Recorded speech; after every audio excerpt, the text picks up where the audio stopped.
Yo, yo, yo, yo, yo, what up, man? Welcome to another episode of Damn YouTube Sports Talk. It's your boy Ralph Sneaks coming live, man. Another episode. Make sure y'all tune in, subscribe, um, hit the notification bell. We can get notified when I drop new content. Head over to YouTube, subscribe. Head to my social media platforms. If you want to follow my personal page, IG is Ralph underscore Sneaks. Uh, sports page is damn underscore YouTube underscore sports talk. If you want to head over to X or Twitter and follow the same thing, damn YouTube sports talk. Um, we're gonna get right to it, man. We're gonna talk about the NFC East, NFC West. Um, we're gonna break down the divisions. Um, as we coming close to NFL action, college football action about to kick off. We're gonna drop college football content as well. But we're just gonna get through the NFC. I'm just gonna do the NFC East and the NFC West on this episode. Next episode, I get to the NFC North and the NFC South. Um, but yeah, man, a lot been going on. A lot of transactions in the NFL been going on, been happening. Um, a couple players that were still available have found homes. We getting closer to the regular season. Like I said, we about to get ready to kick this thing off in a couple weeks.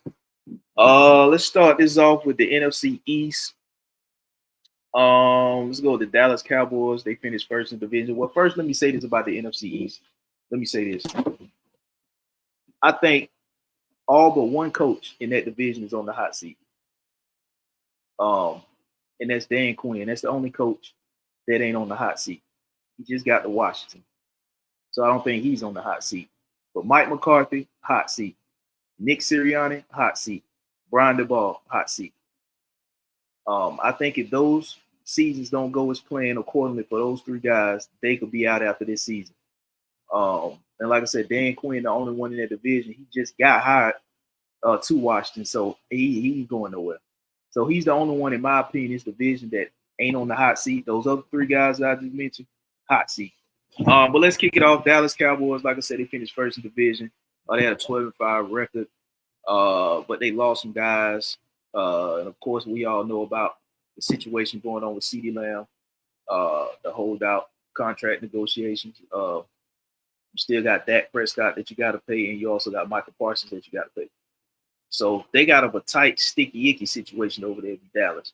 But they lost Tony Pollard to Tennessee. They lost Tyron Smith to the Jets. Michael Gallup, he went to the Raiders. And then after that, he ended up retiring from the NFL after he joined the Raiders. Stephon Gilmore, they lost him to free agency. He just signed a deal over there a couple of days ago in Minnesota. Leighton Vander Esch, he retired. Injuries caught up to him, so he's gone. The kid did well. They didn't even really do much adding to the team this offseason. They added linebacker Eric Kendricks, Royce Freeman, and they added another running back. I can't think his name right now, but they added another running back too. But they didn't do much, and they brought Zeke back.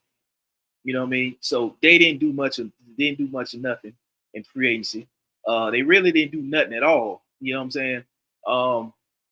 So Eric Kendricks pretty much just replace what you're losing in Leighton Vander Esch due to retirement. But you look at the wide receivers over there, outside of CeeDee Lamb, the only receiver that you really know of is Brandon Cooks. So let's just say this CeeDee Lamb holdout lingers longer than what they wanted to linger. The regular season is right around the corner. They got to get something done. Because if you don't get nothing done with CeeDee Lamb and you look at this whole CeeDee Lamb, that's basically your offense. Your offense is gone. You don't bring CeeDee Lamb in.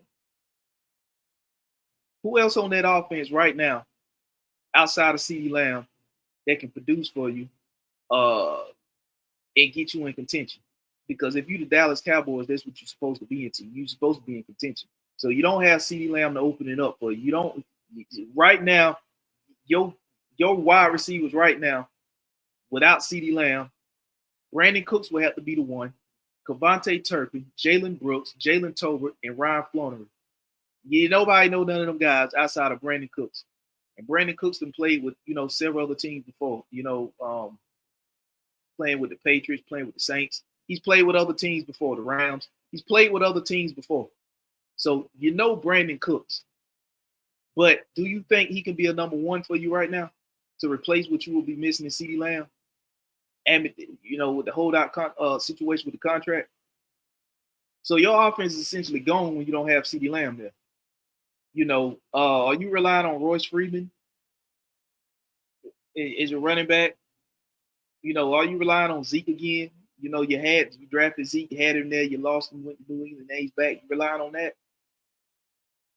So if you Dallas, you in a tight situation here. You don't want this to linger on long. Because you look at other teams around the NFC and what they've done, you can't afford to do this. You can't afford to be in this situation. Whatever it is you got to do to get CeeDee Lamb in there, pay him, get him in there, and figure it out later, which you should have already had it figured out. I don't understand how the hell Jerry Jones saying is not really a main priority or concern right now, whatever he said, something along them lines. But I don't understand that when that's your offense. That's your offense. Now, this could go one or two ways because, let's look at who they drafted. They drafted a tackle in Tyler Guyton out of Oklahoma. They took him in the first round. They took a DN out of Western Michigan, Marshawn Nealon. They took him. Cooper Beebe, another lineman out of K-State. Kalen Carson, a cornerback out of Wake Forest. Now, you do get Trayvon Diggs back. Bland, who stepped in and played nice, played very well last year. So you're gonna have those two. Michael Parsons, like I said, he got a contract situation as well. The Dak Prescott situation, of course, the CeeDee Lamb contract situation. So let's just say, because it's almost like you fucked either way if you're the Cowboys. Because let's think about it in a different way. Let's just say the Cowboys go into the regular season and still don't got a CeeDee Lamb deal worked out. So CeeDee Lamb's not there. He's not playing. You're going into the regular season. I'm just making this up to give you an example of how it could go. Let's just say you go the first 5 weeks, and I'm not sure what the schedule like. The first 5 games of the Dallas Cowboys schedule is like. I think they got Cleveland in there, Pittsburgh in there, Baltimore in there. I think the Giants is in there in the first 4 or 5 games. I think those teams, I don't know exactly which order, but I think those teams are the first 4 or 5 games that the Cowboys play. Now, let's just say they go into this first 4 or 5 games without CeeDee Lamb, and you go, let's say, out of 5 games, let's just say you go 3-2 or 4-1. I'm just making this up. Now, I'm not saying it's gonna happen. I'm just making this up to give you an example of a scenario I'm putting you in. Let's just say out of the first 5 games, they go 3-2 or 4-1 without CeeDee Lamb. Now you got to look at, damn, Dak doing this without CeeDee Lamb. So now you're in a situation where you really gonna have to back the Brinks truck up for Dak Prescott, because he gave you a 4-1 start to the season or a 3-2 start to the season without CeeDee Lamb. And a couple of those teams are solid teams that I just named, like Cleveland, Baltimore. You got the Giants in there, like I said, the Steelers in there. And I can't remember who else was in there, but I can't remember the exact order. But those were like the first 4 or 5 games that the Dallas Cowboys got. And if you can go 3-2 or 4-1 in those games, not saying that they will, but if they can manage to do that, now you got to look at another situation. It's like, damn, I really got to back this Brinks truck up for Dak, because Dak gave us a 3-2 start to the season or 4-1 start to the season without our best player in CeeDee Lamb. Now, you go that far without your best player in CeeDee Lamb, you're probably going to want to see how much further you can go with that type of start to the season. So if you have that type of start to the season, you got to give yourself a little bit of wiggle room without your best player. And if you can manage to get your best player back after that, that's a huge boost to what you got going on for the season. Now you're really going to have to back the Brinks truck up for your quarterback, because he did that without your best player. Now, the flip side to that is, if you Mike McCarthy, you fucked either way, because you on the hot seat, right? And now you could go into and use this as an excuse to why you ain't having that type of season that you should have because you ain't got your best player in camp. You ain't had him in camp, and he's holding out. That's not Mike McCarthy's fault. Mike McCarthy doesn't deal with the contract situation. That's Jerry Jones and his front office. Mike McCarthy's just the head coach. So Mike McCarthy is dealing with CeeDee Lamb not being there. Then you got a contract situation you got to get situated with Michael Parsons and Dak Prescott. None of that is Mike McCarthy's fault. He's the head coach. He's not Jerry Jones. He's not working in the front office. He's the head coach down on the field with the team. So he's on the hot seat. But he could argue that none of this is my fault if the season don't turn out the way we planned it out or should turn out. Because now you got contract situations with 3 key guys and one of our best players not even in camp. So Mike McCarthy could argue that. But even if he do argue that, his ass still on the hot seat because of what they got done to him last year in the playoffs. They got both of their ass cheeks handed to him by the Packers in the playoffs. And this is a game that didn't take place at Lambeau. This was a game that the Dallas Cowboys had at home in Jerry's World at AT&T Stadium. And the Green Bay Packers came in there and tore their ass up and handed both of them their ass cheeks. Handed them both ass cheeks in Dallas. So the way that ended, that wasn't good for Mike McCarthy. And it damn sure ain't good coming into the season and you ain't got your best player in CeeDee Lamb because the front office can't get together and get a number to pay the man. Now you still got Dak Prescott and Michael Parsons in a situation too. But they're in camp. They're not holding out like CeeDee Lamb. You need CeeDee Lamb there. Whatever you got to do, you got to get CeeDee Lamb in there. Otherwise, this shit could and will get ugly if you're the Dallas Cowboys. So moving on to the New York Giants in the division. Head coach Brian DeBall, like I said, another guy who's on the hot seat. In my opinion, finished third in the division at 6-11. They lost Saquon Barkley to a division team in the Philadelphia Eagles. They lost Sterling Shepard to the Bucs, Matt Breida to San Francisco, Tyrod Taylor to the Jets. They lost Xavier McKinney as well. But they added Brian Burns with a trade from the Carolina Panthers via trade. They drafted Malik Nacers in the first round. They added Devin Singletary, Drew Lock, Jalen Mills, who was recently released by the New England Patriots. Drew Lock came over from Seattle. They added wide receiver Isaiah McKenzie. They drafted safety Tyler Nubin, second round draft pick out of Minnesota, and they also drafted cornerback Drew Phillips in the third round from Kentucky. If you're the New York Giants, I don't think you're gonna do much more than what you did last year. Third in the division. You might be fourth in the division this year because I like what Washington did with first year head coach over there, Dan Quinn. So you might finish fourth. Now I will say this: last year I did watch a couple of New York Giants games, not because that's who I wanted to watch, but that was just a game on in my area.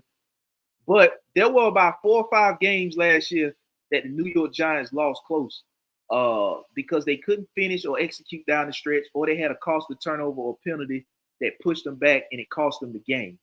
Now, as bad as it was, finishing third at 6-11, they possibly could have made the playoffs if they had executed properly and finished those games like they should have, finished strong down the stretch of those games. Those games were ugly that they lost, but they could have easily been wins. They were ugly losses, but they could have easily been ugly wins. And an ugly win is better than an ugly loss. You know, an ugly win is better than any loss. You know what I'm saying? Because at the end of the day, a win is better than a loss. A win is a win, a loss is a loss. A win is better than a loss. So, like I said, it was about 4 or 5 games last year where the New York Giants lost because they couldn't execute down the stretch. They had a costly turnover or costly penalty that messed up a drive and resulted in them losing a close game. They could have easily made the playoffs last year had they, executed like they were supposed to down the stretch and turned those ugly losses into a ugly win. So, you're looking at the teams that did make the playoffs. The Green Bay Packers made the playoffs at 9-8. If I'm not mistaken, they were 9-8. They made the playoffs. The Tampa Bay Bucs won their division, I think, at 9-8. The Saints finished second in the division at 9-8. So you're looking at teams that the Bucs who won the division at 9-8, and you're looking at a team that made the playoffs as a wild card. It's the Green Bay Packers at 9-8. If the Giants had won 4 or 5 of those games, or at least 3 of those games, that would have put them at 9-8. And it was about 4 or 5 games. So if they had won out of those 4 or 5, if they had won 3 or 4 of them, they would have been at 9-8 or possibly 10-6, and they could have made the playoffs. So I don't think that I don't know what they're gonna do with Mac Jones. As Mac Jones continues to struggle in preseason, he threw a pick six against the Houston Texans a couple of days ago. So I don't know exactly what the hell they keep planning on around Daniel Jones, but I think at some point during this season, if you're not getting the production out of Daniel Jones that you thought you was gonna get for the money you're paying Daniel Jones, I get what they're trying to do. They're trying to make Daniel Jones' contract look like a steal at 40 million because the QB market is only going up. So they got him at 40 million a year. I don't think he's worth 40 million a year, but if he plays better than what he is, that's going to be a steal. And they banking on him getting better and them having locked him in at 40 mil before he gets to a contract situation where the market is going to be paying him 56, 57, 58. And they know they're not investing that kind of money in Daniel Jones. So what they trying to do is make him look better than what his contract is, trying to outplay his contract. I get all that, but at the end of the day, you got to recognize and understand when something ain't what it is that you thought it was supposed to be or you wanted it to be, and that's the case with Daniel Jones. So if he get out there doing that shit this year, to me, I think they need to sit his ass and just solidify them a good draft position in this year's draft and get one of these quarterbacks coming out, Carson Beck, Quinn Ewers, Shedeur Sanders, or Jalen Milroe, or those quarterbacks off the top of my head. They need to be solidifying a draft position for if Daniel Jones come out here and do the bullshit that he's been doing. And even if you do make the playoffs, I don't think you're going nowhere. So that's only gonna mess up your draft pick unless you have assets stashed away that you can trade back up into those positions to be in position to get one of those quarterbacks. But if you're the New York Giants and Brian DeBall, you on the hot seat, in my opinion. And I think that you finished third in the division last year, you could possibly finish last in the division this year, possibly. So you're looking at what's going on over there. You got, like I said, Malik Naples, who's been looking like a stud so far in preseason. I get his preseason, but he's still been looking like a stud. But you still got Mac Jones as your quarterback, and he's the one going to be distributing the ball. You lost Saquon Barkley, you replaced him with Devin Singletary, so you downgraded there. The only thing that you could say about Saquon is his injury history, But overall, his talent, you downgraded talent-wise, to Devin Singletary, from Saquon Barkley to Devin Singletary. And not only did you downgrade, you lost Saquon Barkley to a team in your division, the Eagles. You're going to have to see him twice.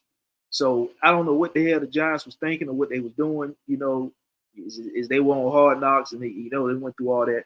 But whatever it is over there, I don't see the Giants finishing no higher than third. Could possibly fall to last in the division this year. Who knows? Brian DeBall, in my opinion, on the hot seat. Defensively, they might be a little better with Brian Burns up front. But your defense is only going to be so good when you got your offense going out there putting up 3 and outs and creating turnovers on the wrong end of the field, and you putting your defense up against the fence. It's only so much the defense can do. At some point it's going to break. They can't stall and hold every time the offense make a mistake. The offensive line ain't been good. So they got a lot to do up there in New York. If Brian DeBall, you could be, in my opinion, on the hot seat this year. Moving on to Washington Commanders, like I said, they just hired Dan Quinn. They finished last in division, 4th and 13 last year. I don't think that's going to be the case this year. They lost Jacoby Brissett and running back Antonio Gibson. They lost both of them to the New England Patriots. Kendall Fuller, they lost him to the cornerback. They lost him to the Dolphins. And Cameron Curl, they lost him to the Rams. But if you look at the additions they did, they took Jay McDaniels, quarterback out of LSU, with the 2nd overall pick. They also drafted Juzan Newton. He fell to them in the 2nd round. Now, I don't know because he was one of the top 3 or 4 defensive linemen in his draft, and he fell to them in the 2nd round. And that goes right into plays right into what Dan Quinn like to do. He's a defensive guy. So you're going to pair him up front with both Jonathan Allen and Daron Payne. So you're going to have a nice rotation between those 3 guys up front. They also drafted a cornerback out of Michigan in the 2nd round. They added Austin Eckler in free agency, Bobby Wagner, Marcus Mariota, Zach Ertz, Dante Fowler from the Cowboys. who Dan Quinn was formerly with. Um, Frankie Louvu, they added him in free agency from Carolina. They also added Jeremy Chin, the safety in free agency from Carolina. They added a center from the Dallas Cowboys as well. Clinton Farrell, they added him. Dorrance Armstrong, they added him as well. So they had some nice additions to Washington. I think Washington could be the sleeper team. I think Washington, if remaining healthy, and it's going to depend on the defense. Dan Quinn's first year over there. He's still trying to put the pieces in place. He's a defensive minded head coach.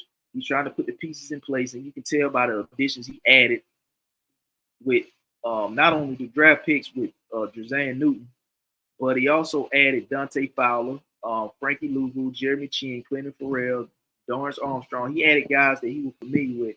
Dante Fowler being a former Cowboy while he was there. The center,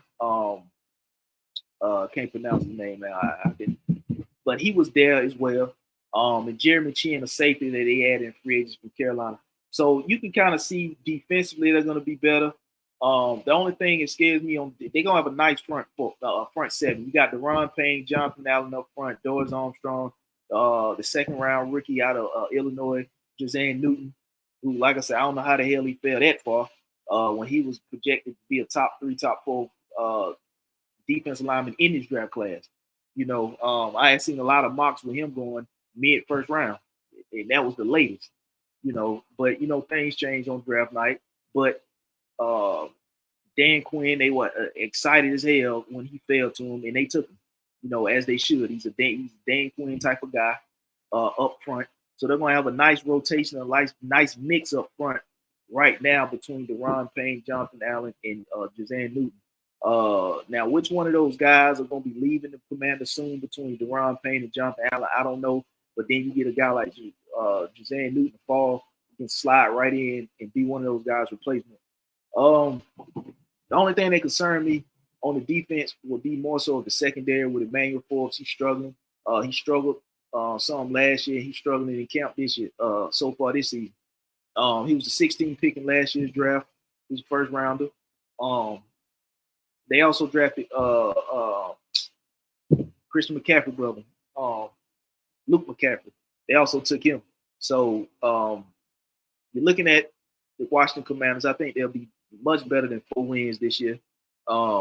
Jay McDaniels looking solid in preseason. And like I said, man, it's only preseason. So I'm only going by what I see. And I understand that everybody is not playing starters, and even the starters that do play, they don't play no longer than 2 series. So, a lot of what you're seeing now is just backups playing backups and people competing for roster spots. So Jay McDaniels, he's probably not even playing that many snaps. He's the 2nd overall pick out of LSU, so they probably ain't got him playing a whole first quarter. He's probably only playing maybe 3 series, if that. So I think they'll be much improved. I could see this team finishing 3rd, and they could finish as high as behind the Eagles at 2nd in this division. If all goes well, I like the running back mix. What they brought in with Austin Eckler, and they's gonna put him and Brian Robinson. That's gonna be a nice duo for Jay McDaniels, especially Austin Eckler, a guy who can catch the ball out of the backfield. He can be a security blanket for a rookie quarterback like Jay McDaniels, who can also take off and run. But I wouldn't want Jay McDaniels with his frame taking off running, taking those unnecessary hits, unless he's getting down and getting out of bounds and avoiding hits. But sometimes when guys take off running with that frame, they feel like they that elusive that they can avoid any and every evade any and every defender coming, and that ain't always the case. With his build and body frame, I wouldn't want him taking no more hits than he got to take. Even though they got rules in place to protect the quarterbacks now, I still don't want him taking off running, taking those hits. Now, if he take off and run, he can get the yardage. By any means, do that because he can. But I don't want him trying to get extra yardage and putting his body at risk with his build and his frame. If you can get the yardage, get it, get down, or get out of bounds. And like I said, Austin Eckler coming over from LA is a nice security blanket that you can dump the ball off to. And then they brought in Zach Ertz, a veteran tight end. So they brought in some veteran pieces that could help this young quarterback. and you still got Dotson there and Terry McLaurin there. I think they could go and add another wide receiver. I'm not sure who. That they will add. I can't even think of the ones that's available. I know Michael Thomas is available, but I wouldn't add him to Washington. You got Hunter Winfrey. I think he's available. Those are the only off the top of my head that I can really think of that's available. But I think they, it's just year one for Dan Quinn. I think they're gonna really, what I mean, they're gonna put it together with Dan Quinn. I think Dan Quinn can now, because they under new ownership right now in Washington. So I think Dan Quinn, his situation that he had in Dallas, I think it'll be much better in Washington than it was in Dallas because you don't have a Jerry Jones owner in Washington like Jerry's the owner in Dallas. So, you still within the division. And looking at what Washington has done, they've done more in this offseason with Dan Quinn is now the head coach than the Dallas Cowboys have. And they, division rivals, and they've done more in this division than the Dallas Cowboys have with Mike McCarthy. Like I said, man, all the coaches in this division except Dan Quinn, in my opinion, are on the hot seat this season. And that's tough because there's only going to be one division winner. Somebody got to finish first. Somebody got to finish second. Somebody got to finish third. Somebody got to finish last. So, you know what I'm saying? It's tough to have three coaches in the division, in my opinion. This is my opinion. Now, I ain't read this, nobody else saying it. This is my opinion that three of the four head coaches in the NFC East are on the hot seat. The only coach that's not on the hot seat in this division, in my opinion, is Dan Quinn. That's the only one. Brian Daboll, hot seat. Mike McCarthy, hot seat. Nick Sirianni, hot seat. And speaking of Nick Sirianni, let's get to the Eagles, who finished second in the division at 11-6. They had some losses in this offseason, too. They lost Kevin Byard, Marcus Mariota, Hassan Reddick, who they traded to the Jets, and he's also dealing with a contract situation, holding out, not going to camp. So I think that was a smart move by the Eagles to get off of the guy and not have to worry about paying him and let that be somebody else's problem. But now it's the Jets' problem. So, that was good by Howie, to make that move and get off Hassan Reddick. They lost DeAndre Swift also to the Bears. Jason Kelce retired. Fletcher Cox retired. And they lost the offensive lineman, Jack Driscoll. They lost him to Miami. But if you look at the additions, like I said, Saquon Barkley coming over from the New York Giants in free agency, they added Paris Campbell, the wide receiver, C.J. Gardner-Johnson, Bryce Huff, Will Greer as the backup, Zach Bond, they added him. They drafted pretty solid. They had a pretty solid draft. I ain't gonna lie, the Eagles, they drafted damn good, for the position they were in. They took first round cornerback Kenyon Mitchell out of Toledo, and then they came back in the second round and took Cooper DeJean out of Iowa. They added Will Shipley, the running back out of Clemson, to back up Saquon.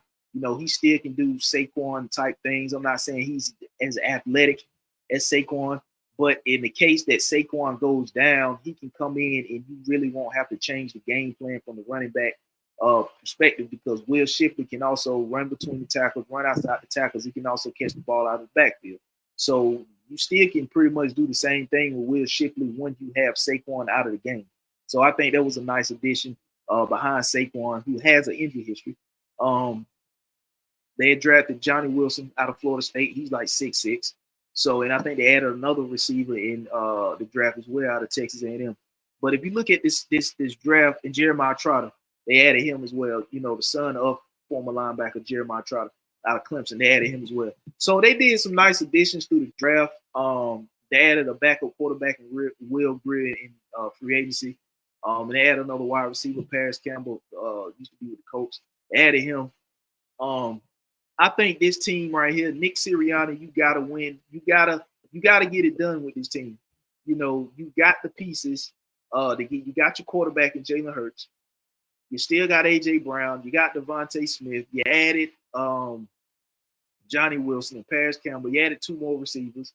You added a backup running back for Saquon. And then you went and addressed the cornerback position. You addressed the secondary in the draft. You took two of the top three or top four corners in this draft. You took both of them. in back-to-back rounds. With, like I said, Quinyon Mitchell in the first round and then Cooper DeJean in the second round. So you took two of the top three, top four cornerbacks that was in this draft. You got two of them. So you addressed the secondary because we don't know what's going on. What's going to go on with Darius Slade, James Bradbury. So you did well in drafting two of the top 3 or 4 corners in this draft class. You got two of them, and C.J. Gardner Johnson. So you lost Kevin Byard to the Bears, but you still should be good on the back end. You know what I mean? You still should be pretty solid. Still should be pretty solid defensively. So I think Nick Sirianni, you got to get it done. And I understand the Eagles was just in the Super Bowl 2 years ago. I get that against the Chiefs. I get all that. They didn't win, but they got there. I get all that. But the way that this team has been adding, the way that the GM, how it's been been putting this team together, or has made good replacement for players that he lost, whether it's free agency or whether it's through the draft. He's got off of players like Hassan Reddick, which was a smart trade. As you can see, Hassan Reddick want to get paid, and he holding out, and he ain't in camp with the Jets now. So that's no longer the Eagles' issue to deal with. So you're looking at the smart moves that they made. Nick Sirianni, you got to get it done with this team. That's why I think he's on the hot seat. He has the tools, the roster to get the job done. So he has to get it done. I think the only way Nick Sirianni, in which I say he's on the hot seat in my opinion, but the only way that he wouldn't be on the hot seat, or is a slim chance that he wouldn't be on the hot seat, is if the Philadelphia Eagles look at what coaches would be available and they don't like none of them. So they would stick with Nick Sirianni based off of the team that they got assembled and the chemistry that they got assembled, unless he just gets into a situation where he not getting along with key players and all this, that, and the third. And it's got to be more than one key player. It has to be players, because I don't think they're going to bust, 3-4 players up just to keep a coach. Now if it's one player, and depending on who that one player is, they might move him, trade him, or whatever, release or whatever. They'll do that. But if it's players, 3, 4, 5 players that's not really seeing eye to eye or whatever, they're not going to get rid of 3, 4, 5 key players, to keep a coach. You know what I mean? And the only way they do that is if, like I said, the coaching options, they don't like the coaching options that'll be available, and they don't think none of them will be close to or better than a Nick Sirianni. And that's the only way. But other than that, I think he's on the hot seat, just like Mike McCarthy and just like Brian DeBall in the division. That's just my thoughts on the the NFC East. Like I said, man, we're gonna keep it moving to the NFC West. San Francisco. Everybody knows the situation they got going on out there with Brandon Ayuk, and they also got Trent Williams. He holding out too. So if you San Francisco, you got to get that situation rectified. I don't think your situation in San Francisco is as worse as the one with CeeDee Lamb in Dallas, in my opinion. I think CeeDee Lamb is a better receiver than Brandon Ayuk. So that is a bigger issue in Dallas than Brandon Ayuk is for San Francisco, in my opinion. You're looking at what San Fran lost. They didn't lose a whole lot. They lost Sam Darnold to the Vikings, Eric Armstead to the Jags, Isaiah Oliver to the Jets, and Javon Kinlaw to the Jets. Both of those guys, they lost to the Jets. But looking at what they added in Leonard Ford to that D-line up front, Devondre Campbell, former Packer linebacker, Yetur Gross-Matos, Matos, if I'm pronouncing that right, they added him. The edge rusher from Carolina. Joshua Dobbs, they brought him in to essentially replace Sam Darnold as Brock Purdy's backup. And Malik Collins, the D tackle. They added that. They've already drafted in the first round Brandon Ayuk's replacement. They drafted the wide receiver Ricky Pearsall out of Florida in the first round. And in my opinion, this is my opinion. Before I get to that, they also added Ronaldo Green, second round cornerback out of Florida State, Malik Mustafa, fourth round safety out of Wake Forest, and they also added a wide receiver, Jacob Cowan, fourth round pick out of Arizona. But in my opinion, the receivers that were available when they took Ricky Pearsall were better, in my opinion. I think they looked at Ricky Pearsall and saw that his skill set fits Kyle Shanahan's system. I don't think he's more athletic or better than A.D. Mitchell, who went in the second round. Ladd McConkey went in the second round. Also, Keon Coleman, he went at the top of the second round. I don't think he's better than either one of those three guys, in my opinion. I think his skill set for what he does probably fits San Francisco better than those three guys. But if you're looking at skill set and if you're looking at overall athleticism and it's just overall better player, I think those three guys that went in the second round, Ladd McConkey, Keon Coleman, A.D. Mitchell, I think all three of those guys were better than Ricky Pearsall. Now, I don't know if they would have taken Xavier Legette because Carolina did trade back into the first round ahead of San Francisco to draft Xavier Legette. So I'm not sure if they would have taken Xavier Legette. And I think he's also better than Ricky Pearsall. I think I'm only speaking on what I've seen. I don't watch strictly Florida football. Even though I'm an SEC guy, I'm a Georgia fan. So I see Florida every year. You know, we play Florida every year. So I see the Gators every year. And I really didn't see nothing to jump off the screen about Ricky Pearsall that screamed first round wide receiver, especially over the guys like Ladd McConkey, Keon Coleman, A.D. Mitchell. You know, I thought A.D. Mitchell was a first round pick and Keon Coleman as well. I thought Ladd McConkey was a high second round pick, which that's where he went. But I didn't even view Ricky Pearsall as a high second round pick like Ladd McConkey. I viewed him lower than that because the only highlight we see of him was that one-handed catch again. I can't remember who it was against, but it was the DB was draped on him in traffic, and he made just the insane one-hand catch, athletic catch. That was the only highlight that I've known of Ricky Pearsall. And like I said, I'm a Georgia fan, and we play Florida every year, and I didn't see nothing that jumped off the screen about this guy that said first round pick, especially looking at the wide receivers that went in this draft that didn't even go first round, that should have went first round. And for most of the season, they had those receivers going first round, such as an A.D. Mitchell and a Keon Coleman. And Xavier Legette worked himself back into the first round, after the Senior Bowl and things like that. He worked himself back into the first round, which Carolina traded back into the first round to get him. But I ain't see nothing to jump off the screen and scream first round about this guy. Not that I'm saying he can't play. I just didn't see the skill set of a first round wide receiver that jumped off the screen at me like those other receivers that I named. But they just basically took him because of his skill set fit the Kyle Shanahan system, in my opinion. But we'll see. I'm not saying that the guy can't play, the guy, won't get better and ain't gonna get better, because he definitely has room for improvement. I just didn't think that he was better than those other guys that went in the second round after him.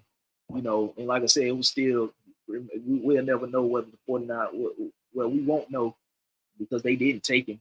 Carolina traded back ahead of him to get his able to get. So, so we're not sure who's going to be gone, whether it's going to be at some point Deebo Samuel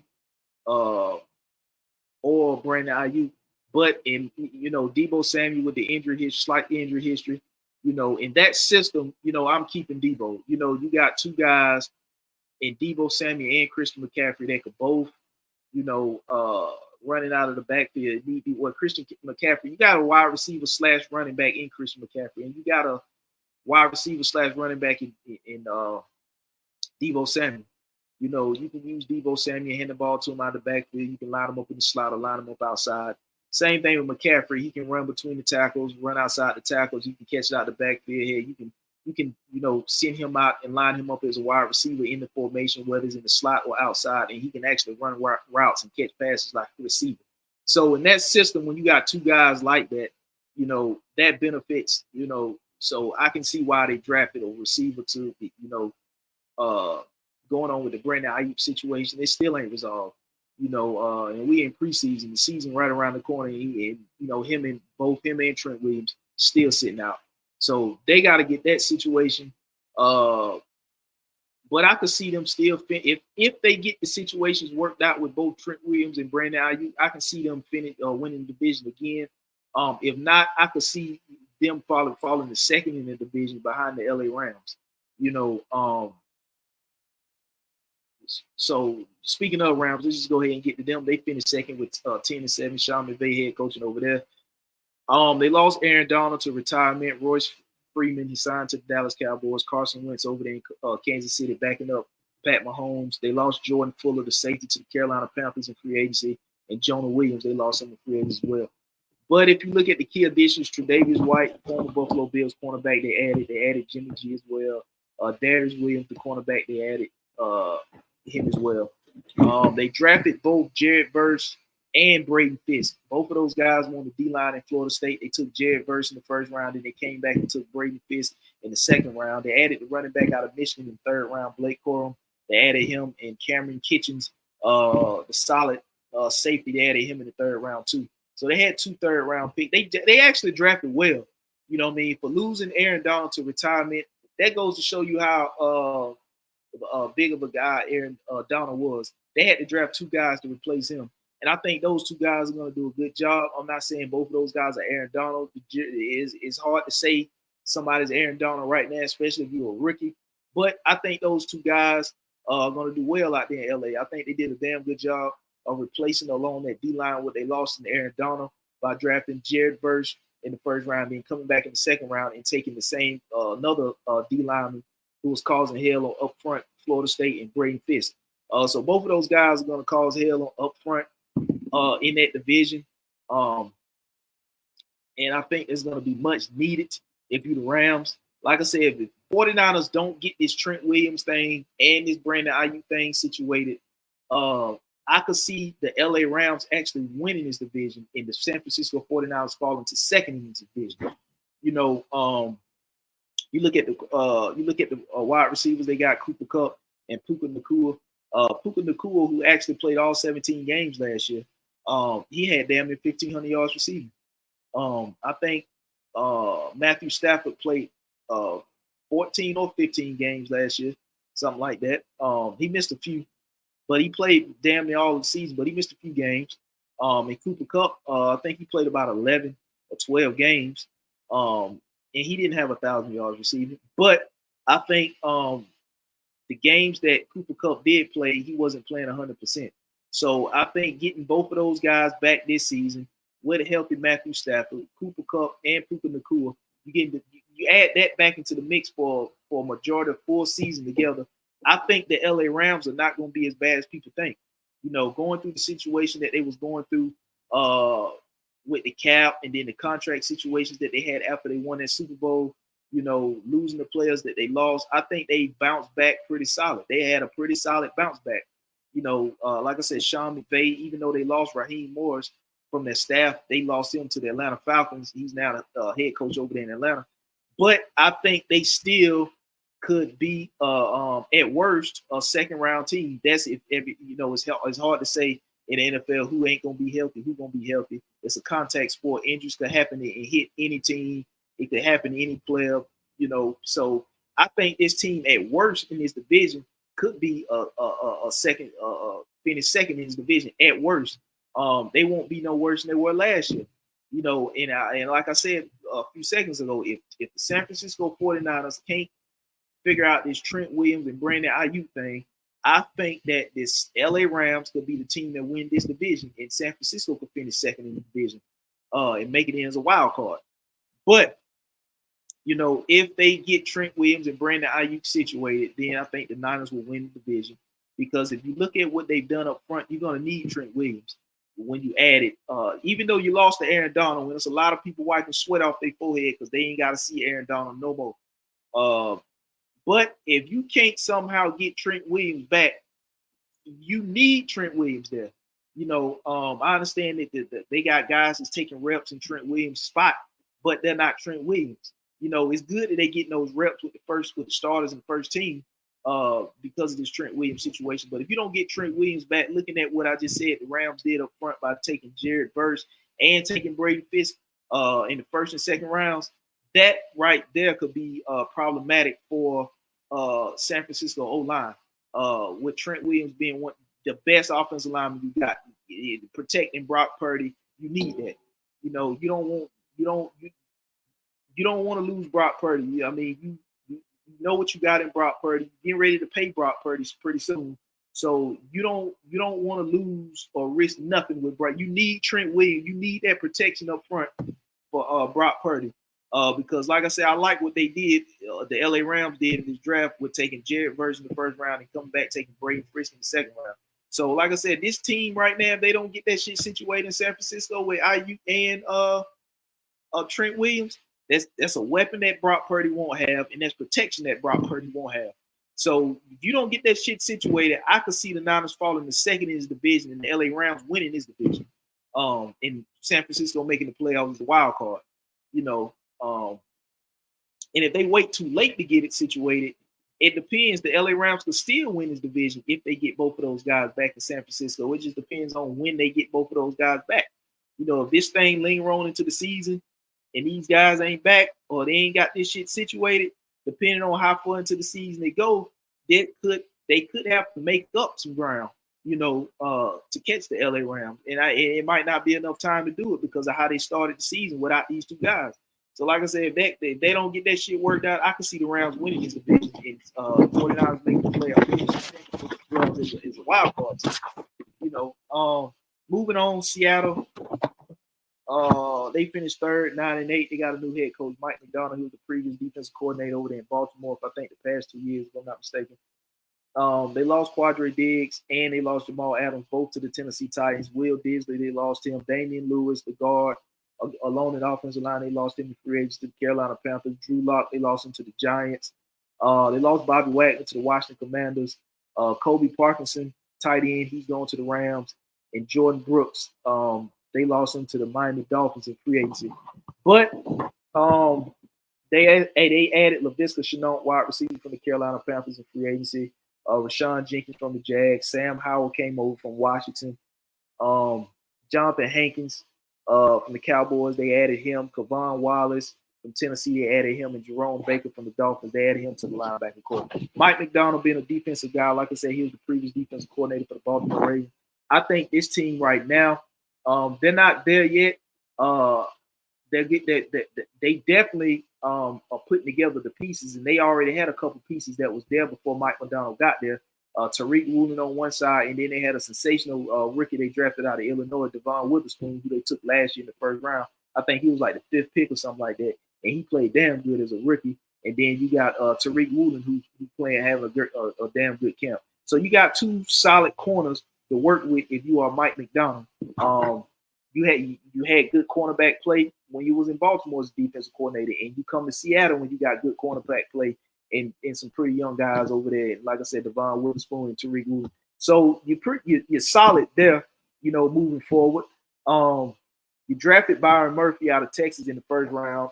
Christian Hayes, you took an offensive lineman, Christian Hayes, out of UConn in the third round. You took two corners later on in the draft, in the fifth and sixth round. Both of those guys out of Auburn. So you don't have it in place yet, but I can see that it will be in place. And looking at the offensive side of the ball with Geno Smith, the first year he took over, he looked good. Last year, he kind of took a step back, so we're not sure how he's going to look this year. You added a backup in Sam Howell to back up Geno Smith. You got DK Metcalf there. You got Jackson Smith and Jigma there, second year receiver out of Ohio State. And you still got Tyler Lockett there.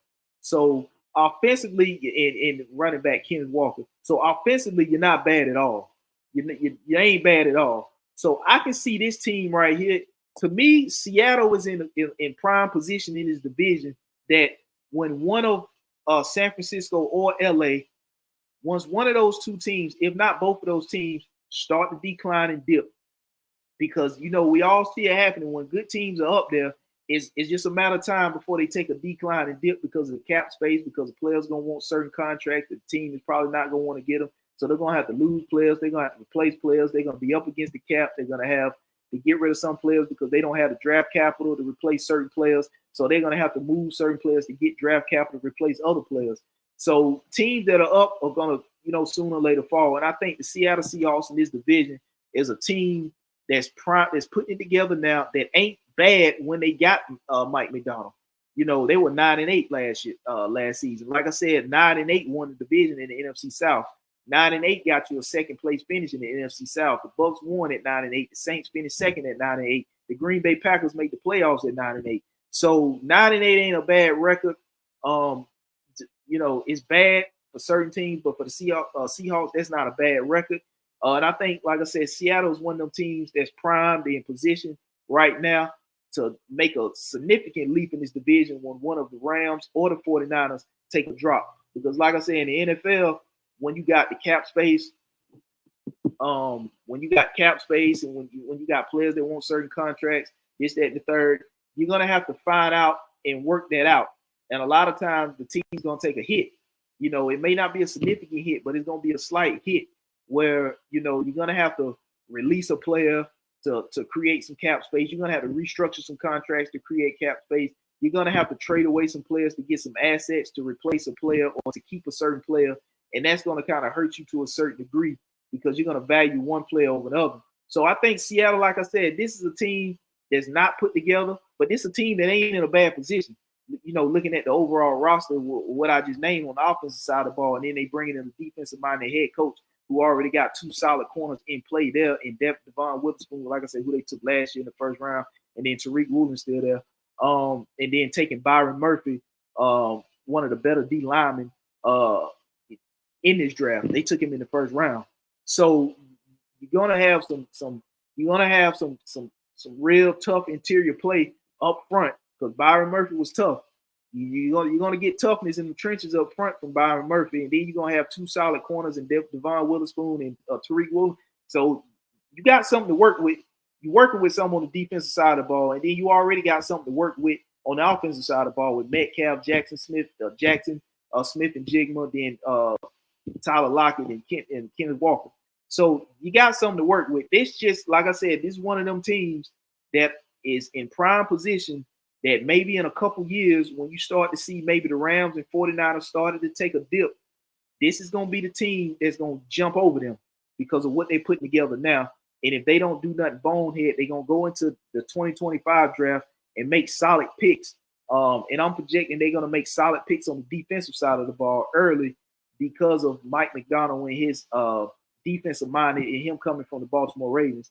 Or if they don't, they're going to make some real good, solid defensive additions through free agency in this upcoming offseason after this season goes. So this is going to be one of them teams to watch out for that's going to make that could make a significant jump in this division when or if both or one of San Francisco or LA take a dip in a couple years. This is going to be the team that's going to benefit from it because of what they're doing right now. Then we move on to the Arizona Cardinals, who finished last in the division, 4-13. Jonathan Gannon is the head coach.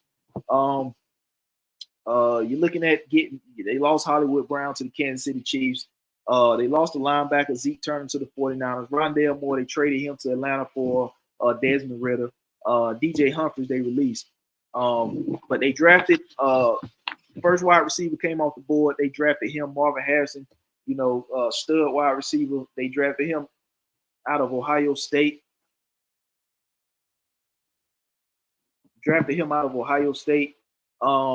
They added Sean Murphy Bunting, cornerback out of Tampa. They added him in free agency. Jonah Williams from the Cincinnati Bengals. They added him on the offensive line. And then, like I said, Desmond Ridder, he came over via trade in that Rondale Moore trade. And Rondale Moore, I think, is out. If I'm not mistaken, he might be out for the season, over there in Atlanta. And they drafted DN Darius Robinson, first round out of Missouri. And they also drafted Trey Benson in the third round. That's the running back out of Florida State to come in and probably split carries or get some carries from James Conner. So you look at the wide receivers here. That's the weak spot right there. I'm probably looking at Budda Baker. I don't know why they haven't moved Budda Baker yet. They probably not liking the return they're going to get on Budda Baker. But I think if you are the Arizona Cardinals, you're nowhere near prime position to do anything yet, even though you just added Marvin Harrison Jr. to the mix. But you look at the wide receivers that they have there, Marvin Harrison Jr., who they just drafted, fourth overall pick. They got Zay Jones, Michael Wilson, and Zach Pascal. That's not a wide receiver room that's going to scare anybody. The only one that you really would concern you will be Marvin Harrison Jr., and he's a rookie who just got drafted. I get that he was the first receiver taken off the board, fourth overall, but that wide receiver room don't scare you. And Marvin Harrison Jr. would be the only one that would. And like I said, he's a rookie. So he's still going to grow and only going to get better in this league, in my opinion. Or a lot of people's opinion should. He's only going to get better in this league. But having Kyler Murray there, you know, it's good to have a wide receiver like Marvin Harrison there. But like I said, that wide receiver group is not going to scare you. You know what I'm saying? They need to move off Buda Baker, in my opinion, get some draft capital, so they can go into next year's draft and take another wide receiver. That's why I think they need to go wide receiver. Um, another cornerback probably wouldn't hurt to go opposite of Sean Murphy Bunting, who you just brought in free agent from Tampa. But like I said, man, if you can get some more draft capital by moving off of Buda Baker, you can trade him to a contending team that'll probably give you more of what you want, because they would want his services more than you, and they will be willing to give up if they got the draft capital to give you.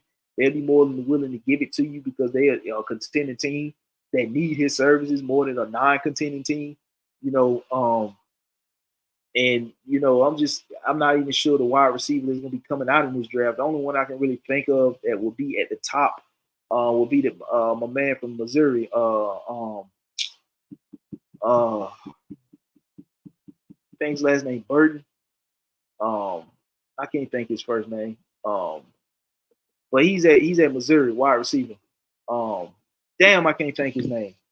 I could see because we played Missouri. I can see him, but I can't think his name. I think his last name Burton. Luther Burton, I think that's his name. Luther Burton. Yeah, Luther Burton. That's the only wide receiver that I can think of right now that will be available that high that I think the Arizona Cardinals will be picking. Arizona 4-13 last year, finishing last in the division. Like I said, I can see them probably maybe winning 5, going 5-12, finishing last in the division again. And they will be drafting high again, in my opinion, unless they have some dramatic turnaround that I don't know about, but other than that, based off of the moves that they made in free agency in the draft, I didn't really see nothing that's going to take them much further than a 4-13 record. Like I said, they might win another game that'll push them to 5-12, but I don't have them finishing any higher than what they finished in the division last year, and that was last. I think they still need to add and build to this team, and the only way they can do that, in my opinion, is moving off Buda Baker. I'm not sure, like I said, why they haven't done it to get the capital and assets that they need. That would be my thing. Move off Buda Baker.